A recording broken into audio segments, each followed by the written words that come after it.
I'm King Joel, and it is that special time of the week again. It's time for another installment of the Rack Attack, where I look at 5 fabulous comics from the week that was. In this case, Wednesday, January the 13th, 2016. We have a very eclectic list of comics to cover this week, so let's not waste any more time. Let's get right to it.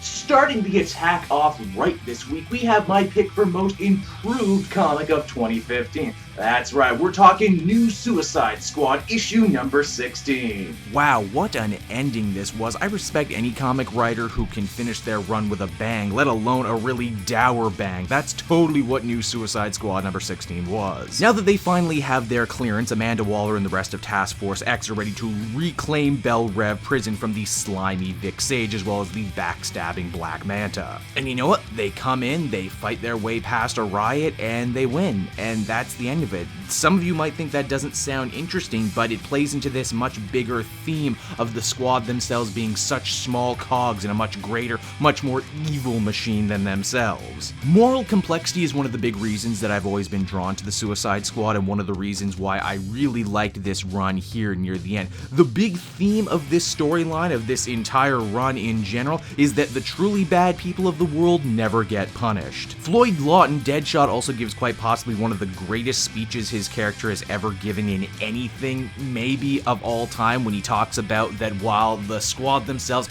may not be good at things on their own, when Waller pushes them, they can actually get some good stuff done. Unfortunately, Waller, at the end of the day, she's a prisoner too dangerous to be out there in the world, so what do? They just put her away in Belle Reve in her own little corner, make her queen of her own private hell, and hope she won't raise too many problems for anyone else. If you're looking for a good comic gut punch this week, then look no further. Next up on our countdown, get your morphers ready, because it's morphin' time! It's Power Rangers number 0. Man, this would have looked much better if I actually had a morpher. Well, there's Amazon wishlist. Oh man, I cannot tell you what a huge Power Rangers fan I was growing up, and I'm kind of embarrassed to tell you how much of a Power Rangers fan I still am today. With the new Power Rangers movie just around the corner, it only seemed right that they should try and cash in on it by having a comic. But who would they get to pilot this new series, I ask you? Well, it's fan favorite and personal friend of mine, Kyle friggin' Higgins. A writer who has managed to bring all of his super fandom, attention to detail, and depth of character to the world of the Mighty Morphin Power Rangers. This 0 issue picks up not long after Tommy joined the team. He's still feeling the after effects of being under the evil witch Rita Repulsa's control, and it's causing him to act a little weird. More than that, during a fight with a monster, he refuses a direct order from Jason, the Red Ranger and de facto leader of the team. You know, I always wondered about that growing up as a kid watching the show. I mean, when Tommy hit the scene, he was just so cool and so popular, he more or less supplanted Jason as the leader of the team, and there never seemed to be any headbutting or blowback from it. Leave it to Kyle Higgins, though, to make that sort of stuff the focus of the series. This is also a great looking comic that manages to seamlessly capture the feel and style of the show itself, but more than that, we get backup stories. Yeah, that's right, Steve Orlando, the friggin' Midnighter writer, gave us a Bulk and Skull backup. How great is that? Man, this is quickly becoming one of my favorite comics of 2016, and the year has barely started yet. Flying on in at the number 3 spot this week, we have Superman, American Alien. Max Landis's all-star breakout look at the early days of everyone's favorite Man of Steel continued to keep the hits on coming this week. If the first issue was a Spielbergian look at Superman's first attempt to fly as a child, and the second one was a look at a high school age Clark getting involved in some sort of Coen Brothers murder mystery, then this third issue, strangely and excitingly enough, is actually a college-aged party film starring Superman. You see, Clark Kent wins himself a tropical vacation. Unfortunately, on the way to his destination, the small plane he is in ends up crashing into the ocean, where he is saved by a party boat driven by Oliver Queen, the freaking Green Arrow.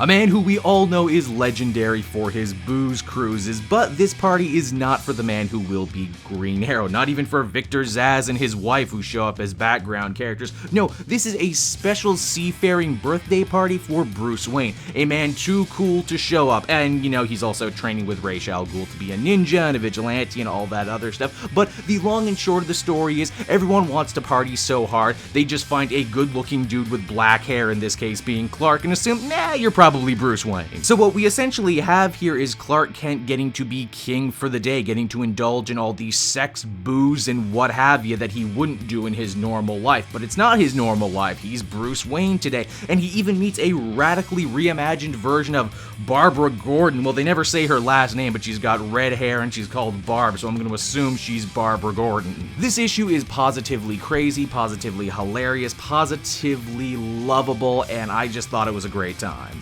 Snagging the penultimate spot this week, we have everybody's favorite hard luck archer. That's right, it's Hawkeye, issue number 3. Wow, so this newest arc sure did end with a bang. For those of you who have been paying attention at home, the Hawkeye book as it stands right now has really been telling two sorts of stories. There's a 30-year in the future story wherein a jaded and cynical Clint Barton has come out of retirement to help a much older Kate Bishop, now the one and only Hawkeye, save some Hydra test subjects from S.H.I.E.L.D. Even if that means coming to blows with Maria Hill and having to literally fight their way inside S.H.I.E.L.D. The other present-based storyline deals with Clint visiting his brother Barney in the tropical island paradise that he absconded to after the end of the Matt Fraction run. Once again, the relationship and the importance of the teamwork shared between Kate Bishop and Clint Barton is put on full display here. Barney saying, "This girl kind of completes you, and she's also the only relationship you didn't screw up by having it be romantic." This is also a comic that left me with a big warm, fuzzy feeling at the end of it all. The big message being, yes, you can change, it's never too late to change, and that the future isn't written in stone.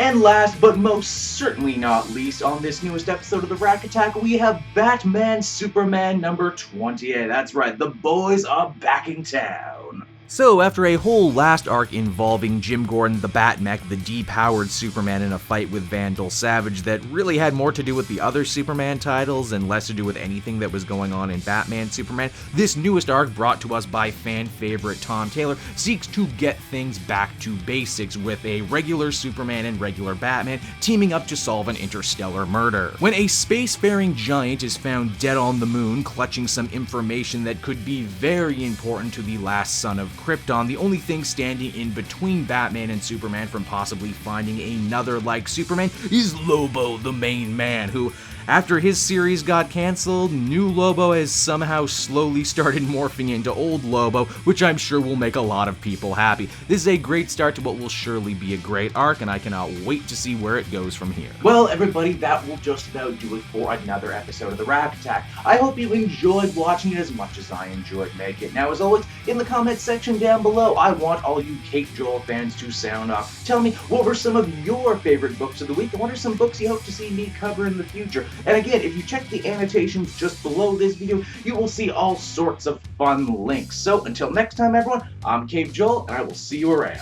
Hey everyone, thanks so much for watching my newest video. I hope you enjoyed it, and I hope you'll feel like checking out some more videos I have on offer here at Cape Joel.